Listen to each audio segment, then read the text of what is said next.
Mimi hapa nilipia kuna registration.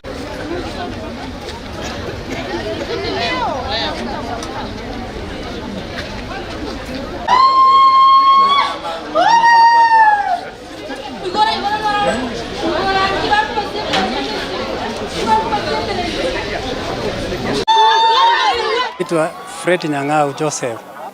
Mimi wakati nilikuwa nyumbani, mtoto alikuwa mzuri asubuhi, yani jana. Akaamka vizuri asubuhi, akakuja shule. Hata alikunywa chai mpaka mkate. Alafu akafungua gate, mvua ilikuwa inanyesha kidogo. Akasema, bye mom, kwa sababu hakuna tutaonana jioni. Si akakuja.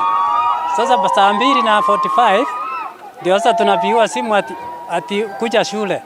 Ni nini? Mtoto amefaint. Nikamwambia sasa alifaint kwa nini? Ati wewe kuja tu. Mimi nikamwambia mama kuja. Mama akakuja. Wakapata hata sasa pelekwa hapo Meti. Wakamuuliza mtoto ako wapi? Wakaanza kumpeleka hivi. Huyu ndiye alimleta na pikipiki.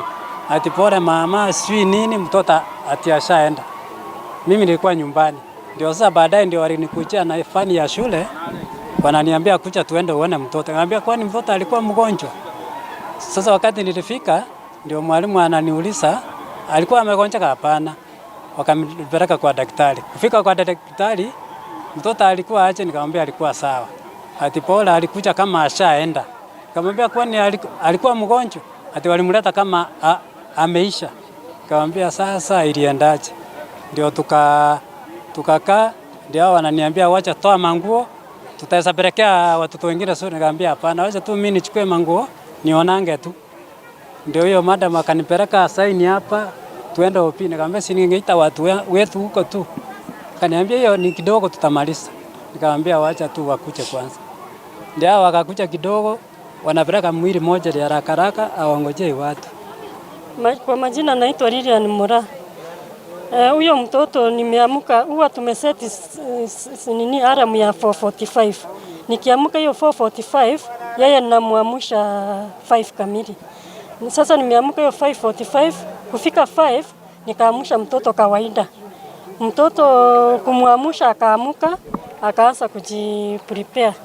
Vile alimaliza kujiprepare na mimi nilikuwa ile strong tea ilikuwa imeiva. Si mtoto akafaa mpaka jamba yenye iko na kofia.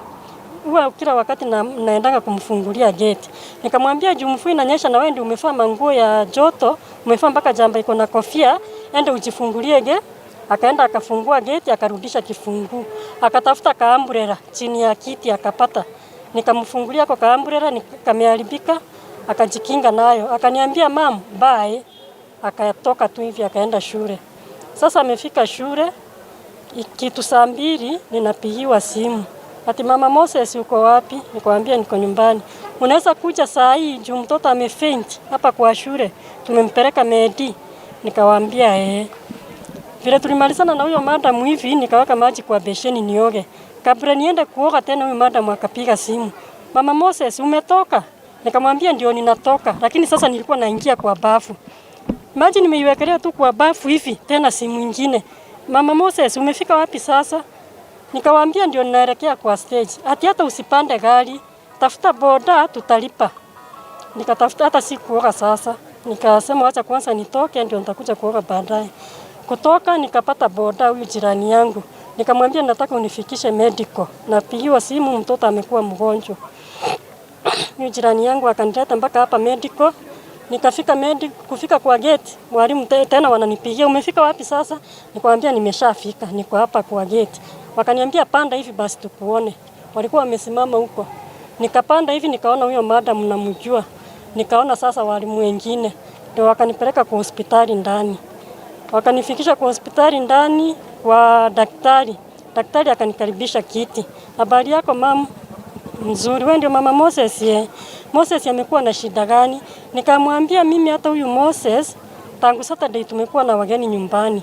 Tumekuwa tukisaidiana na huyu Moses. Jana yote Moses ndiye amenisaidia. Leo asubuhi nimeamsha Moses aende shule. Hajakuwa na shida yoyote. Hakuna mahali huyu mtoto amekuwa hata akiniambia naumwa mahali fulani ama kichwa ama nini.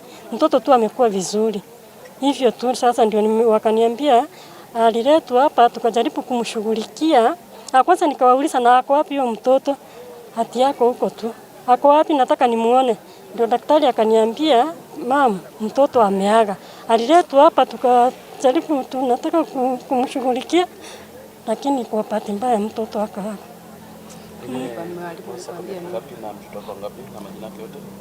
Mtoto wangu anaitwa Moses Joseph, ni mtoto wa pili na kwa grade 8 ako na miaka 14.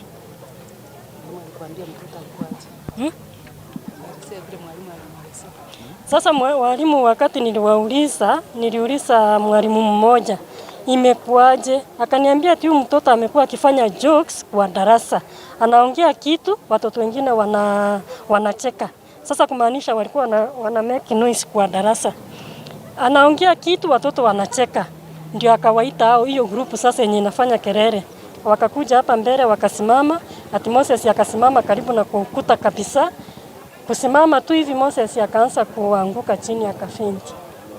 Kwa majina anaitwa Onsongo Kezia, na leo asubuhi around saa 3 nilipigiwa simu na baba ya mtoto. Akaniambia kwamba unajua Mose ako hosi hapo Medi. Nikashtuka nikamuuliza aje. Akaniambia ati tumepigiwa simu shule, tukaambiwa Mose amefaint na amekimbishwa Medi. Sasa mamake amekimbia kwenda kuona, alafu ndio mimi nimfuate. Akaniambia juu uko karibu, si ukimbie uone. Nikamwambia akani kufaint, wacha mamake afike kwanza atupatie ripoti, alafu ndio kama ni kitu ya kufuatilia ndio nikimbie. Tukamaliza kuongea na baba ya mtoto, but si kuridhika. Nikaanza kupiga namba ya mama ya mtoto, sasa sistangu. Haiendi through, napiga haiendi through. Inaenda lakini haichukuliwi. Finally ikachukuliwa, but mtu mwenye alichukua kumbe ni jirani yake ambaye alimbeba na boda. Nikamuuliza mwenye simu ako wapi? Akaniambia mwenye simu ako hosi, mimi nimerudi kwenda kuchukua baba ya mtoto. Nikamwambia na mmeambiwa aje? Yeye pia hataki kuniambia, akaniambia ni emergency tu, wewe kimbia hosi. Akasema ni sawa.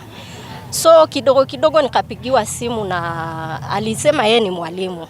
Akanipigia simu akaniambia nimeambiwa na mama hivi sasa ni mama ya mtoto. Nimeambiwa na mama hivi ni emergency ukuje hapa hosi saa hii. Nikamuuliza kwani situation ikoje? Akaniambia hapana, amesema ukuje hosi saa hii. Nikamuuliza si uniambie venye kuko, akakataa. Nikamwambia patia basi mama hivi simu nimuulize. Mama hivi kupewa simu, nikamuuliza mama hivi kwani uko naenda aje? Mama hivi analia ananiambia we kuja tu hosi. Nikamuuliza umeambiwa mtoto akoje? Wameniambia ako huko tu, we kuja. Nikamwambia sasa mama hivi wewe unaambiwa kitu na unatulia, ufuatilie ujue shida iko wapi. Akakataa kuongea. Huyo mwalimu akachukua akaniambia so we harakisha ukuje hosi. Nikamjibu nikamwambia sasa hata mkiniharakisha nikuje hosi, mimi ni daktari nikuje kumtibu. Si mko hosi make follow up, mniambie ni nini nakuja kuangalia. Nakuja tu bila information yoyote. Akakata simu. Tena kidogo akanipigia. Akaniambia unajua Moses leo wakiwa nje wamesimama alianguka chini, kichwa ikagonga floor. Kumpeleka hosi, head teacher akatoka emergency akakuja akatuambia kwamba mtoto amepass. Nikamuuliza ni ukweli kitu yenye unaniambia? Ati ukweli. So nikakata simu, nikampigia tena nikamuuliza umesema wewe ni mwalimu na kitu yenye umeniambia ni ukweli? Akasema kitu nimekuambia ni ukweli. Yeah. So ni kama wanasema alianguka kwa kitu.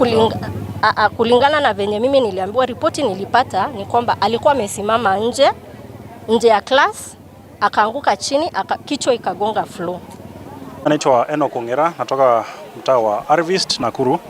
Leo asubuhi nimekutana na jirani yangu ambaye ni baba Iso hapa. Akaniambia nikaweze kumkimbisha bibi yake ambaye ni mama ya mtoto hospitali, ya kwamba mwalimu amempigia simu eti mtoto wake ni mgonjwa na angeweza kwenda na gari, na mimi ndo nilikuwa karibu hapo, so ikabidi ni changamke haraka. Then mimi na mamake kufika hapa gate ya PCH hapa Nakuru, nikakutana na walimu pamoja na madaktari. Ndo wakatuuliza wewe ndo mmekuja na huyu mama? Mtoto alikuwa aje jana?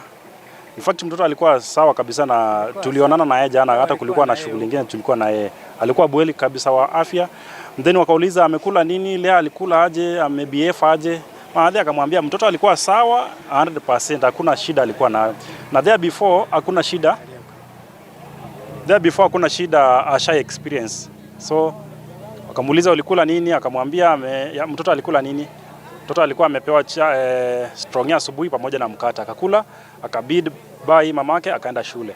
Then sasa sisi tukapelekwa hivyo, Maadhi akamuuliza simu niambie basi ako aje sofa, kama kulienda aje. Then wakampeleka hivi sisi kufikishwa pale kwa casualty huko, tukaambiwa mtoto alifikishwa hospitali kama ashakufa. Kwa majina naitwa Gladys Wetaveri. Huyu mtoto ni jirani yangu. Wakati alikufa tulipigiwa masimu tukaambiwa tukuje hapa, mtoto amekufa. Kufika hapa tumekusanyika pale kwa casualty, tukaambiwa na walimu tutoke nje watuambie vile mtoto aliaga. Wakati madam ambaye ni class teacher alikuwa anatuambia, akasema mtoto walikuwa wengine wako ndani kwa class na wengine wako nje. Sasa akawaambia waingie kwa class wenye walikuwa nje, na Moses alikuwa one of them. Wakiingia alikuwa anawachapa, wakiingia anachapa mtoto akiingia. Akatuambia wakati alikuwa anaendelea kuchapa watoto hivyo eti huyo akaanguka na mgongo akakufa. Tunashindwa sasa ni statement gani tutafuata? Ni ile aliambia mama mtoto alikuwa anacheza kwa klasi, ni hii ameambia anti yake mtoto alianguka na kichwa, ama ni hii yenye ameanguka na mgongo? Na wakati tulikuwa pale nje walikuwa wanataka kuiba mwili wapeleke moja bila idini yetu, ndio tukaenda tukafuatilia tukarudisha mwili. Nani anaongea mbaya? Hata wewe unaongea mbaya. Unasema hakuna hebu mnataka kwanza nini kule? Amekosa nini hapa?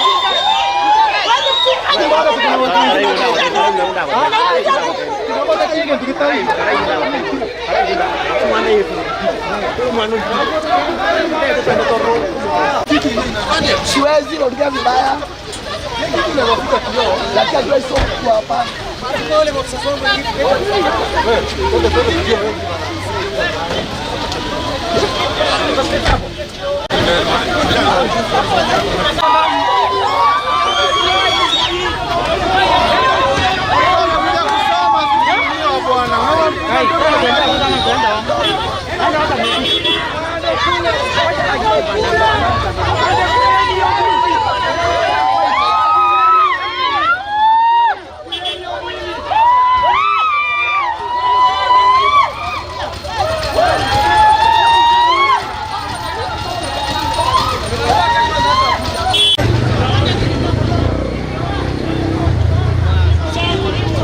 Haiko sawa. Wewe inua tu. Haiko sawa.